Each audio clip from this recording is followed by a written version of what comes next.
Very good morning my dear students.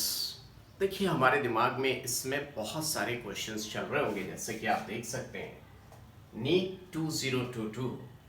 So we are going to deal with the analysis. One thing is age limit.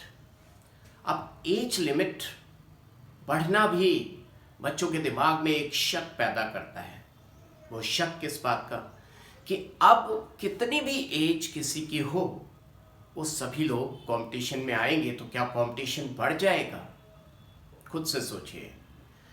जो MSc कर रहे हैं या जो BSc कर रहे हैं या पास आउट हैं या जिन लोगों ने किसी और कॉलेज में एडमिशन ले लिया है, तो आप खुद से सोचिए कि कोई एमएससी कर रहा है तो वो या तो बायो से कर रहा होगा या केमिस्ट्री से कर रहा होगा, वो भी पर्टिकुलर ब्रांच में कर रहा होगा, फॉर एग्जाम्पल ऑर्गेनिक केमिस्ट्री या physical, what ever the thing. Now अगर कोई पर्टिकुलर फील्ड में गया है, बीएमएस बीएचएमएस, तो डेफिनेटली वो किसी पर्टिकुलर चीज़ की तैयारी कर रहे होंगे और वो आपके रास्ते में उतना ज़्यादा कंपटीशन नहीं दे सकते। क्यों? क्योंकि उन्हें बाकी सारा सिलेबस पढ़ना पड़ेगा। तो ये बात उन बच्चों के लिए भी बोल रहा हूँ जो कहीं ना कहीं इस समय ठीक गवर्नमेंट सीट नहीं पाए हैं काउंसलिंग में, and they must be thinking कि अब नेक्स्ट टाइम क्या होगा, क्योंकि प्राइवेट मेडिकल कॉलेजेस की 50% फीस पे गवर्नमेंट की फीस लगेगी, वहाँ कंपटीशन बढ़ जाएगा क्योंकि सिर्फ 50% रह जाएगी। तो उन बच्चों के दिमाग में ये क्वेश्चन बहुत ज़्यादा आ रहा होगा कि अब हमारा क्या होगा। तो एक एक करके सारी बातें बता रहा हूँ। सबसे पहले कि कंपटीशन ज़्यादा टफ नहीं होने वाला है। किसके कारण? इस एज लिमिट के कारण कोई फाइट नहीं मिलने वाली, क्योंकि जो भी बच्चे कहीं ना कहीं प्रिपेयर कर रहे होंगे या ग्रेजुएशन पोस्ट ग्रेजुएशन कर चुके होंगे, सबकी हसरतें होती हैं कि एमबीबीएस, जिनके सपने कहीं दिल में रह गए होंगे, तो एज लिमिट बढ़ने के कारण वो फिर से एक बार तैयारी करने आएंगे, लेकिन वो आपको कंपटीशन नहीं दे पाएंगे। क्यों? मैं नहीं कह रहा कि सभी की बात, कुछ लोग बहुत जिद्दी होते हैं, वो सब कुछ कर निकलते हैं। मैं आपको बताता हूँ, एक बच्चा लास्ट ईयर आईआईटी कानपुर छोड़ के आया मेडिकल की तैयारी करने, और लोग सोचे कि ठीक है आईआईटी उसने क्वालिफाई किया तो वो हमें बायो में नहीं हरा पाएगा, और सच बताऊं सबसे पहली फाइट उसने बायो में दी। क्यों? उसको पता था कि मैं आईआईटी से आया हूँ और मेरा बायो मुझे स्ट्रांग करना पड़ेगा। तो बाकी बच्चों से वो बायो में बहुत स्ट्रांग था, पहले से नहीं, पढ़कर हो गया। तो ऐसे भी बच्चे होते हैं, तो सभी के लिए ऐसा नहीं बोल रहा हूँ, बट 99.9% वो लोग आपको फाइट नहीं देने वाले हैं। तो बेफिक्र होकर आप दोबारा से तैयारी कर सकते हैं, जो लोग इस बार नीट 2021 की काउंसलिंग में जिनको नहीं अभी मिल रही है अच्छी सीट। क्यों?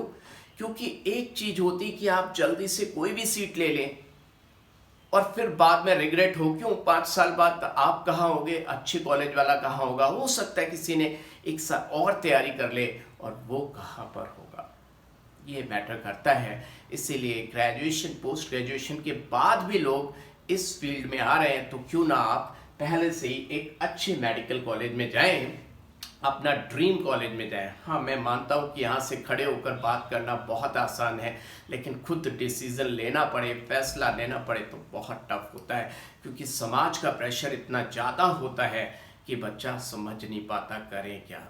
तो इसीलिए कहते हैं जिद्दी बनो। कुछ लोग बहुत जिद्दी होते हैं, सुनते नहीं हैं किसी की, बाद में सब कहते हैं कि यस तुमने ये सही फैसला लिया और मेहनत करके दिखाई। तो ये आप पे डिपेंड करता है कि आप कितना जज्बा रखते हैं।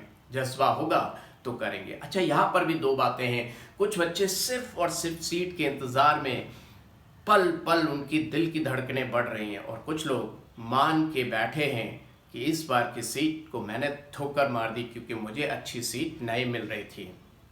उनके सोचने में और आपके सोचने में, यानी कि दोनों ही आप हैं, लेकिन आप में से दो तरह की बातें हैं। एक ये मान के बैठा कि अच्छी सीट नहीं मिल रही है, मैं दोबारा से प्रिपरेशन स्टार्ट कर चुका हूँ। उनका कॉन्फिडेंस लेवल अलग होगा, उनके बात करने का नज़रिया अलग होगा, और उनके अंदर से जो कॉन्फिडेंस की बात होगी वो अलग सोच रहे होंगे, वो इस तरह सोच रहे होंगे जिस तरह मैं बता रहा हूँ। और जो सिर्फ सीट के इंतज़ार में, मतलब कहूँ कि जैसे बेगर्स कांट बी चूजर्स, तो वैसे बैठे हुए भिखारी की तरह की भगवान भगवान भगवान क्या करेगा।